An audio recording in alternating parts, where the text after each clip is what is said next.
Ostravské dny byly po 8. letos a jako vždy byla to velká otázka, jestli všechno vyjde, to, co jsme plánovali. To nikdy není jisté, protože většina věcí jsou nové, buď jsou nové, anebo jsme je nikdy nedělali. A potom samozřejmě, jestli vůbec lidi přijdou a jaká bude reakce.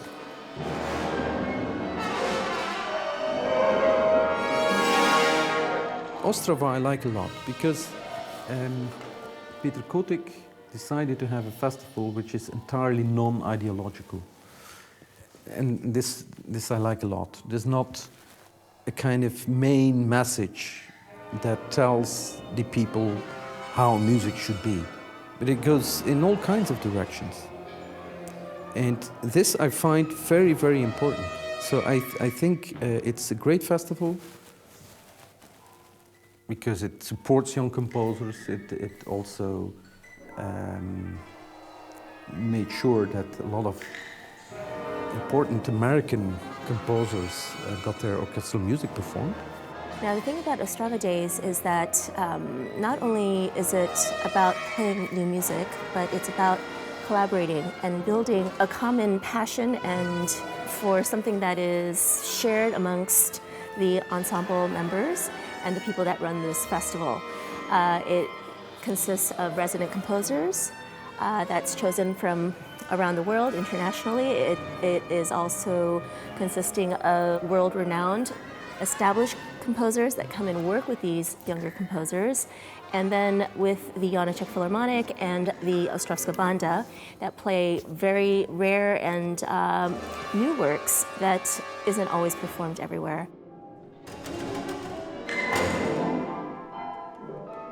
You know, I always had certain fantasy about what Ostrava Days was like, but when Peter Kotik finally invited me in for the 2015 version, I saw it as an incredible opportunity for people to come together, exchanging intellectual ideas, professional connections, aesthetics, methodologies, philosophies across the generations. It's an extraordinary event. Well, it's like a melting pot. Both for the composers and the musicians. We are together, we meet each other. We're having lots of fun, which I think is extremely important when you're making music, that it's not just some very serious stuff, but that it's also fun.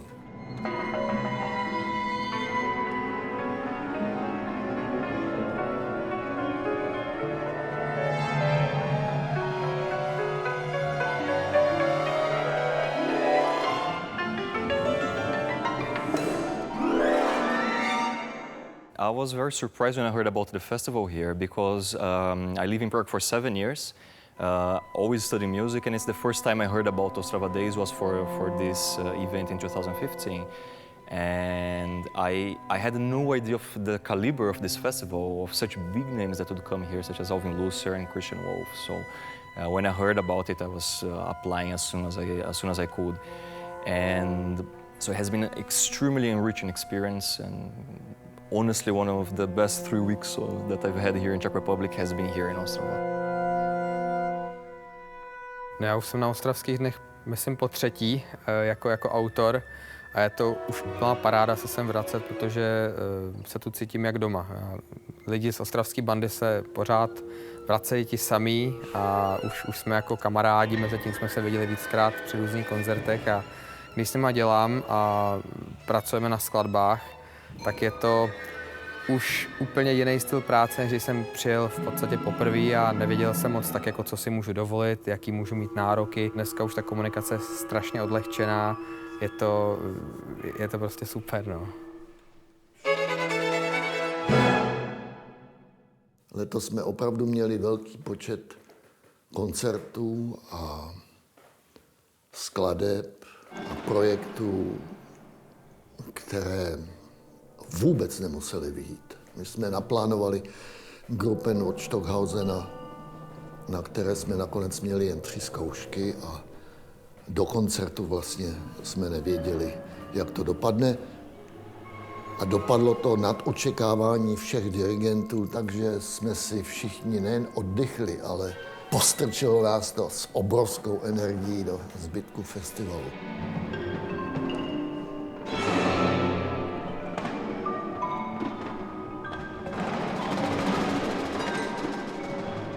Kdybych se chtěl zmínit o jednom z velkých rizik letošní produkce, bylo umístění zahajovacího koncertu do trojhalí. Tam v životě koncert nebyl a všichni mě tvrdili, že to bude strašně špatně znít. A my jsme tam ale nechali dát koberce a znělo to tam jak v fantastickém koncertním sále. Každý instrument byl slyšet naprosto jasně.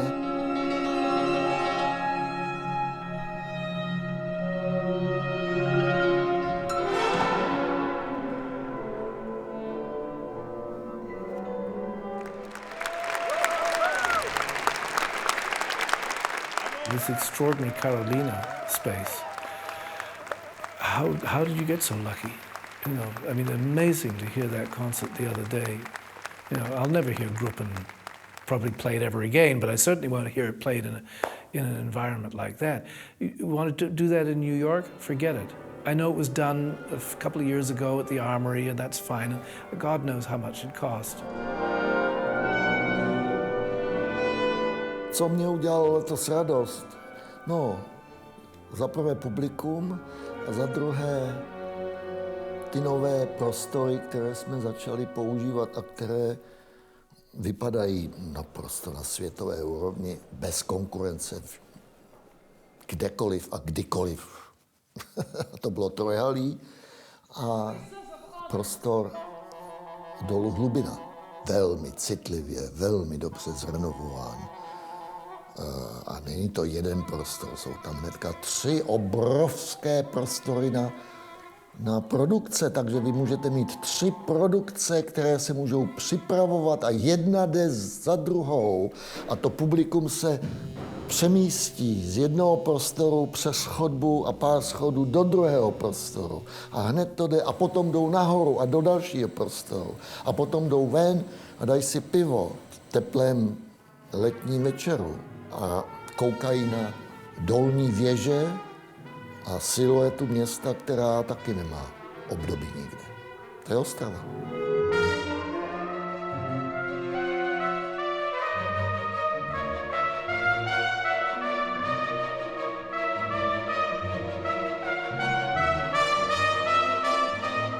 The composition is of course classic because it's now 60 years old, and the composition technique is to bring together a spiritual with contemporary music with jazz. The meaning is very deep and also very sad. It's the race conflict in the United States, but as we know, race conflicts are everywhere, not only in the United States. We have them in Germany now. We have them everywhere in the world, unfortunately. And this piece is playing against this racism. So it's an anti-racism piece, and I think a very good one.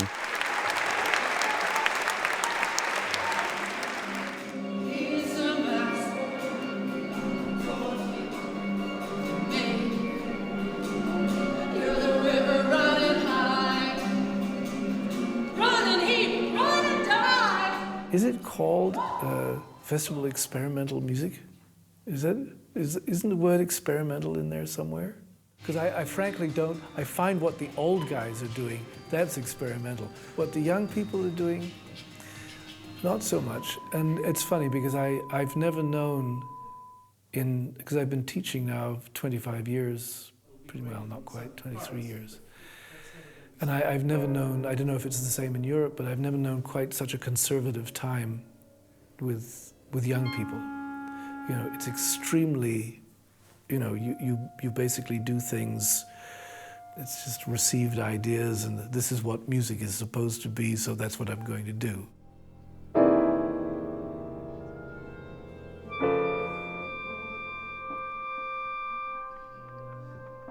I think it's a terrible thing to say, but I feel really lucky that I'm not starting out now as a composer. I think it would be really difficult, as opposed to when I started in 1950. In 1950, there was a lot of space.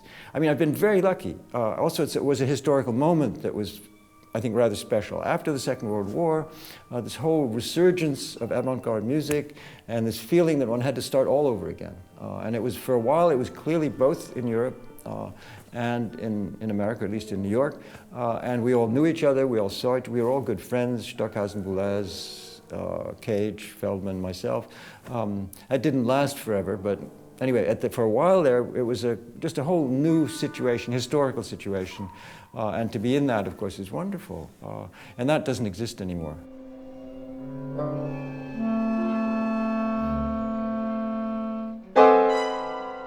I mean, now, and everything has been, the other thing, you know, okay, let's try this, or, you know, nobody's done this before, as far as we knew, or this, and so forth. So there are all these possibilities, yeah? But it seems to me that they've all been, you can't do that anymore, because it's all out there already. Oh, I just had this fantastic idea. Oh, no, so-and-so did it 5 years ago, or whatever, you know, or 20 years ago. So the area in which the young people work now is much more, I guess, restricted in that way, yeah. Or they have to think differently. They have to think in a different way. It's less exploratory, that's what we have. I mean, that's what experimental music for us was, exploration. Trying things out that we think, you know, had seemed to us completely new. And that's become really difficult now, I think. So they have to focus in a quite different way, the young people, yeah. I came to Ostrava in 2001 to the very first seminar, Ostrava Days, as a student. I was studying in London at that time, and I was not entirely pleased with how my relationship with music was going. I was struggling to be a good and proper cellist. But then I saw a notice about Ostrava Days in London, and I didn't know anything about these people, or most of them.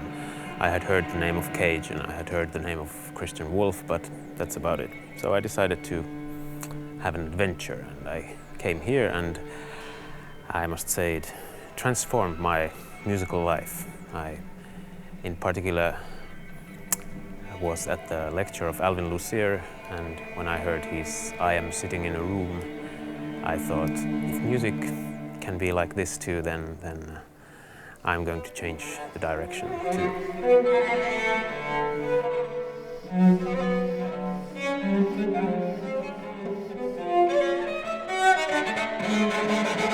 Older teachers, there were also the fellow composers that had my age but had completely different cultural background, and that encounter was extremely fruitful. And also we could embrace the diversity of point of view and the change also of mentality, whereas the older were more into are still more into experimental in the intellectual point of view of music, whereas the younger generation, I feel, is more into trying to give back some meaning to this to what we're doing, to new music. Yeah, so that's my feeling of the contact we had. If you wish to be a composer, you've already ruined your life, basically. You know, there's nothing for you. I should have a sign above the door saying, "Abandon hope, all ye who enter here." You know, it's sort of.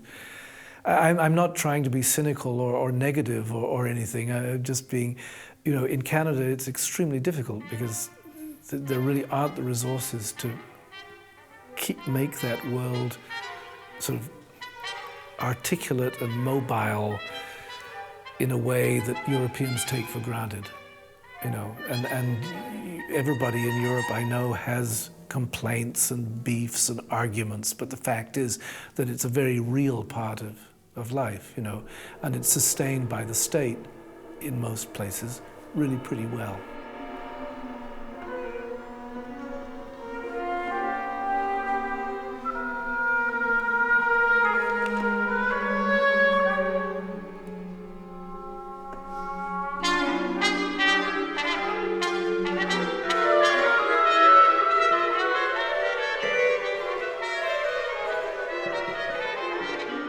is great about this festival that I think it has a very good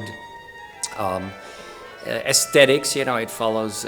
You know, it's not just randomly chosen composers and pieces. You know, people have a connection through how they're writing music and how they think about music, and it's actually part of a tradition. I think it's very much a tradition that, you know, that is very well known here. I mean, it goes back to Mahler, it goes back to Second Viennese School, you know, Schoenberg, Berg, you know, the modernism of the last century, and Stravinsky, you know, and then of course, you know, the great experimental composers, you know, in America, Cage, Feldman, etc. So, but also Stockhausen, Boulez. It's all one. For me, it's all one big line tradition that goes back to the 19th century and even earlier. So, and that's why it's great to do this here, and Janáček, not to forget.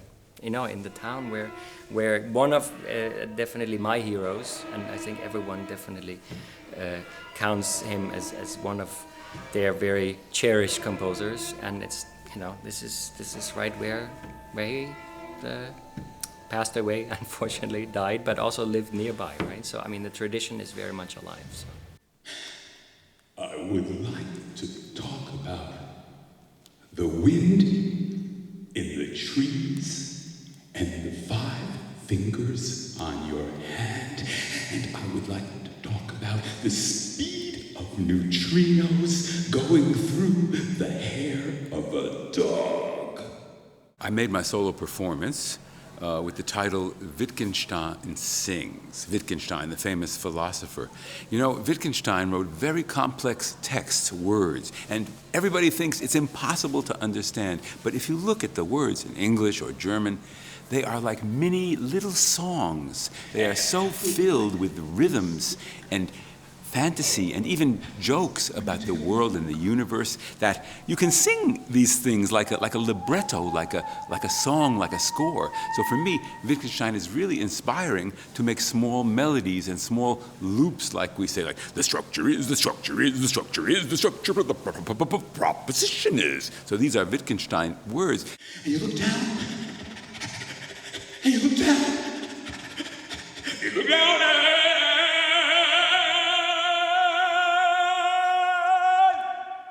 and of course, I'm playing a game with him, but if I think about singing with philosophy, then I can talk about really big questions, not just, I'm playing a concert for you, but what is life, what is structure, what is meaning, why do we do this, why are we here, and at the end, maybe I can find, you know, another answer through this kind of music. Structure.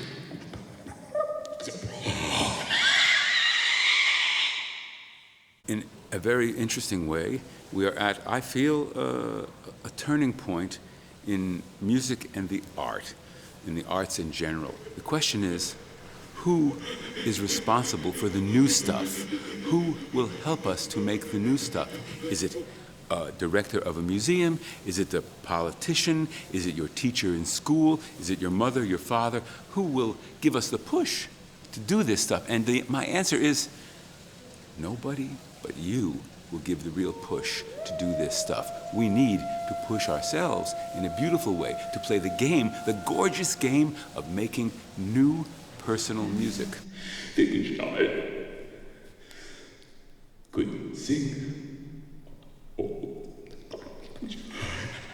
colors of the world, the colors of the world. Think about it. Sang about the colors of the world now. The green, the black, the blue, the world. The footsteps of the music.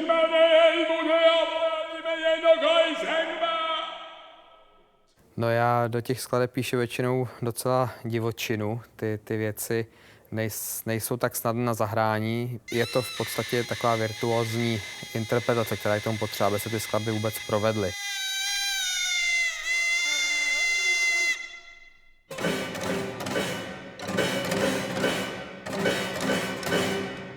Jak trio jsem napsal tenhle rok a já už jsem dlouhou dobu nosil v hlavě takovou utkvělou představu, že chci použít lovecké vábničky. To je prostě nádherná škála výrazových prostředků. Jsou to vlastně všechno dechové nástroje. v mém pojetí tedy skladatele. Samozřejmě pro myslivce to znamená něco úplně jiného, ty tím vábí zvěř a dělají to úplně jinak. Ale já jsem si vybral nějakou sadu zvuků, které ty nástroje nabízejí a použil jsem ji jako součást do klavírního tria. Chtěl jsem trošku rozšířit tu zvukovou paletu, protože klavírní trio mi z nějakého důvodu nestačilo. A udělal jsem takový asi nejbizarnější skladbu, kterou jsem mě napsal, kde ty jednotliví hudebníci, každý má svoji vlastní vábničku, jednu má na prase, na kachnu, na zajíce a prostě hrají dohromady vždycky jeden, ty dva ho doprovázejí na své nástroje. Reakce byly docela pozitivní na to, myslím si, že to je někde na hranici mezi trošku zábavou a trošku takovou jako hodně náročnou interpretací, protože ta partitura není jednoduchá na zahrání, takže si každý najde něco svého. No.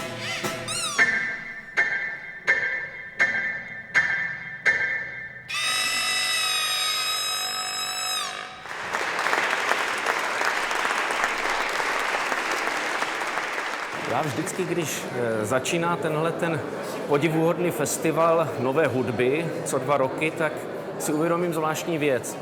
Jak za ty 2 roky se unavilo moje vnímání. Jak si musím znovu naučit se určité citlivosti, jak se musím znovu pozotvírat, jak se musím znovu nechat vystavit nějakým novým, živým přístupům ke světu. Vždycky ta nová hudba to se mnou dobře myslí, dobře se mnou nakládá právě v tomto směru, že mě pozotvírá.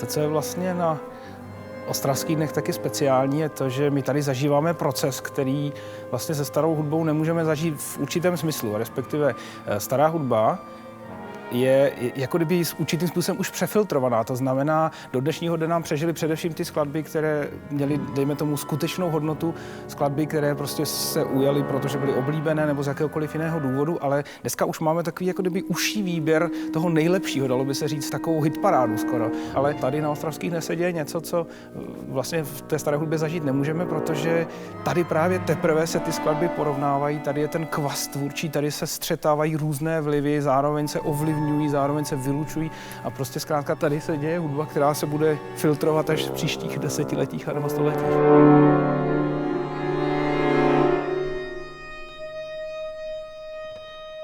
Jedna věc důležitá pro nás je zařadit skladby na program, které buď jsou téměř neznámé nebo vůbec neznámé v České republice anebo i ve střední Evropě. No a potom samozřejmě dát na program zajímavé nové věci a to většinou skončí, že to je vlastně premiéra. Mimo to tady máme nějakých 35, 33, 38. Každým rokem se to mění. Mladých skladatelů, takzvaní studenti, kteří přijedou v takovém rozmezí věkovém od 20 do 35 let. No a ti většinou přivezou nové věci, takže těch premiér vždycky naroste a z těch téměř 100 skladeb, které se hrají a provozují na Ostravských dnech, je vždy 1/3 ve světových premiérách. Pro mě osobně je jedno z takových vůbec největších lákadel, proč se vlastně do Ostravy na Ostravské dny vracím, je Ostravská banda, protože to je skutečně orchestr lidí, kteří kromě toho, že skvěle hrají a jsou na takovouhle podobnou hudbu zvyklí a vědí, jak s ní zacházet, tak oni jsou především nesmírně vstřícní a oni jsou neuvěřitelně energetičtí. A přestože my dirigenti tady, řekněme, strávíme ve zkušebně zlomek času, co tady stráví každý jednotlivý člen bandy, tak oni jsou prostě jako kdyby nezničitelní. Oni prostě do poslední chvíle jsou připraveni pracovat, zkoušet. Oni opravdu někdy končí zkoušku hodinu před koncertem a potom ještě jdou hrát koncert a večer ještě hrají sóla svoje v dalším koncertu. To je něco, co se prostě normálně orchestru nemůže nikdy zažít. A to je prostě velké lákadlo a velké plus, které, myslím, většinu dirigentů sem do Ostravských dnů zpátky přitahuje. Pro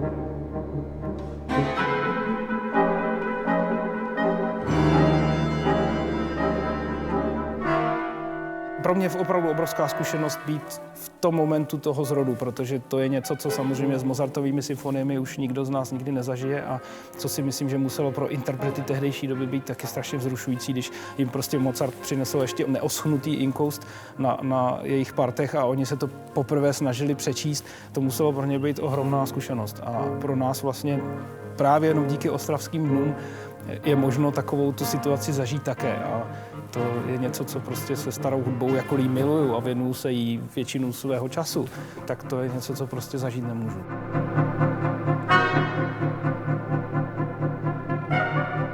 Toto jsou již 3. Ostravské dny, jejichž program zahrnují také opery.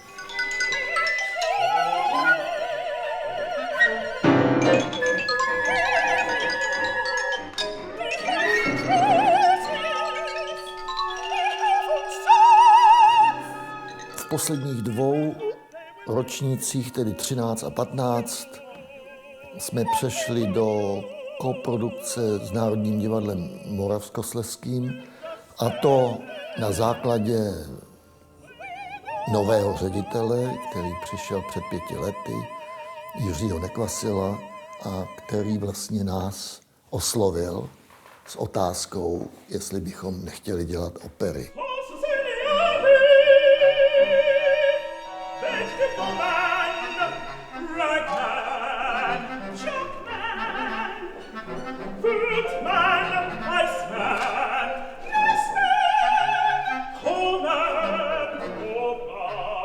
George Lewis byl pozván jako lektor a jako jeden z rezidentů skladatelů Ostravských dnů, bez ohledu na to, co tady budeme dělat.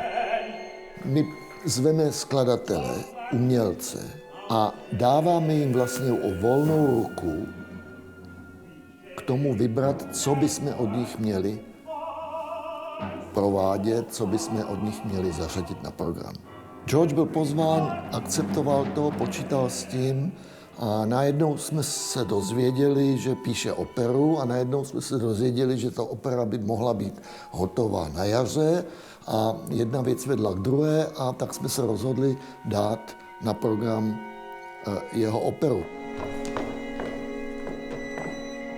Afterward is an opera about positions and testament and aspiration. I'm calling it a Bildungsoper, which is kind of a German, my particular version of the Bildungsroman, which is the coming-of-age story, where we see a group of young experimental musicians lacking access to conventional kinds of means of infrastructure, suddenly deciding to reinvent themselves.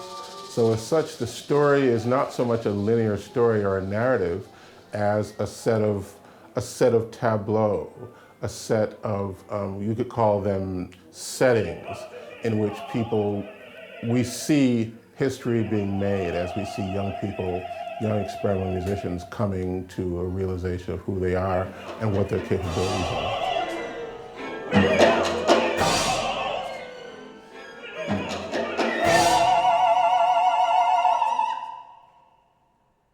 Užíváme 2 operní domy, což je také naprosto unikátní pro Ostravu, kde byste mohl, v jakém městě na světě byste mohl mít k dispozici 2 operní domy. Tady se jedna opera může dělat takhle a druhá opera úplně jinak, protože to publikum přijde do toho jednoho domu, tam to skončí, udělají si malou procházku, doufejme, že nebude pršet, do toho druhého domu, tam se posadí a dostanou druhou operu.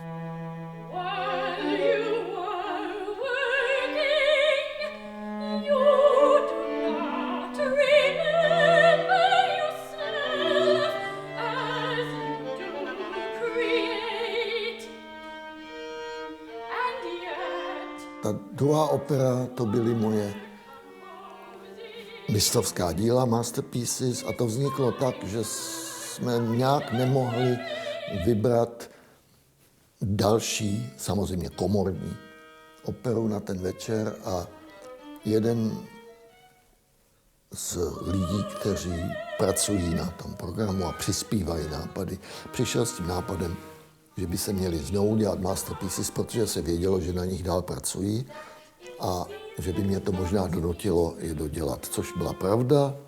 Opera byla dodělána na poslední chvíli a provedená.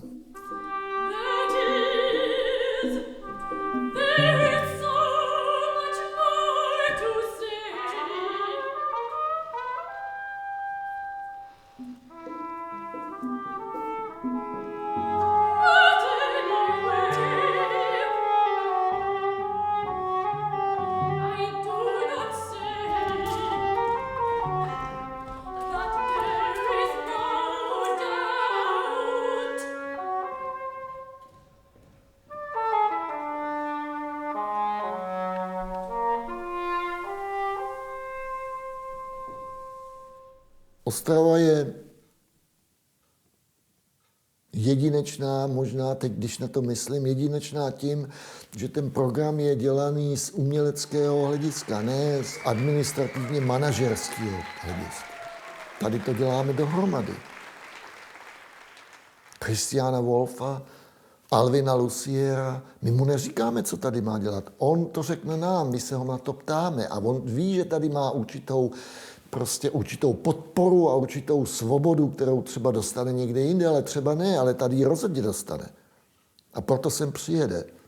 Of all the folks out there writing music now, and there's an enormous quantity of composers, that's the other thing that's changed a lot. Just the sheer number of people writing music is huge.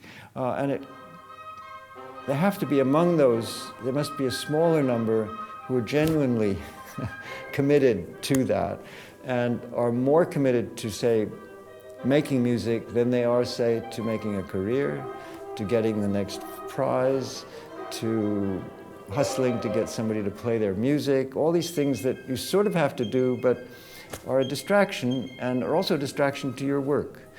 So it's a kind of, I guess the word is integrity that I would wish for younger composers.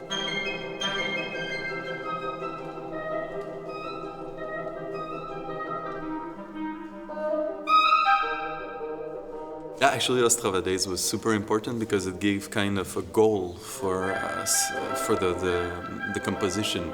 We worked a long time on the piece, more than a year, and knowing that we would bring the piece to Ostrava and to present it to an international audience was something really important to give some energy and some motivation to go forward in a project that was really complex.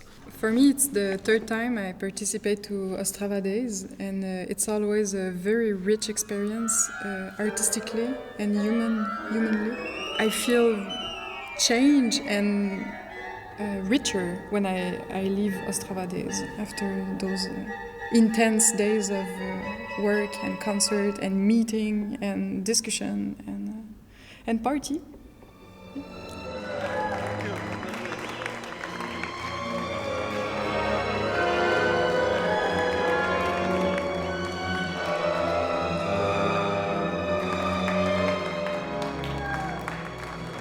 What I see as the future of new music is written right on the face of Ostrava Days. The incredible diversity, people in their 20s with people in their 80s. It's very much the same kind of spirit that animated my opera and the subject of my opera, the Association for the Advancement of Creative Musicians, now 50 years old, certainly in the forefront of experimental music. And once again, you've got people in their 20s and people in their 80s all coming together. So the idea is if one can maintain a sense of collectivity and a sense of responsibility, I think the future in the 20th century is pretty bright. O co se tady snažíme, je teď to hodnocení nevynášet, nechat vlastně té hudbě jenom co nejlépe posloužit, co nejlépe i s takovými skvělými interprety, jako je Ostravská banda, nastudovat a nechat to na posluchačích, ať si prostě s tím poperou a ono sám ten čas ukáže, co z toho může do budoucna přežít a co z toho prostě skončí na smetišti dějin. Well, there's a lot of contemporary music. You have to do it all to see what is good and what is not so good. Every now and then you find a diamond. When you find that diamond, whether it will live or not, I actually think is not such an interesting question. Because music is here and now. And what we like here and now, we might not like in 10 years. I mean, some wines age well, some don't. The same with music. I think that being here in Ostrava has really been a very fulfilling and enriching part of my life, and I feel very fortunate to come back and be a part of this amazing festival, Ostrava Days, and everything that has just made this possible, this city, Ostrava. Thank you. It's really just such a special place, and without it, I don't know, my life would be very different. So I really appreciate it.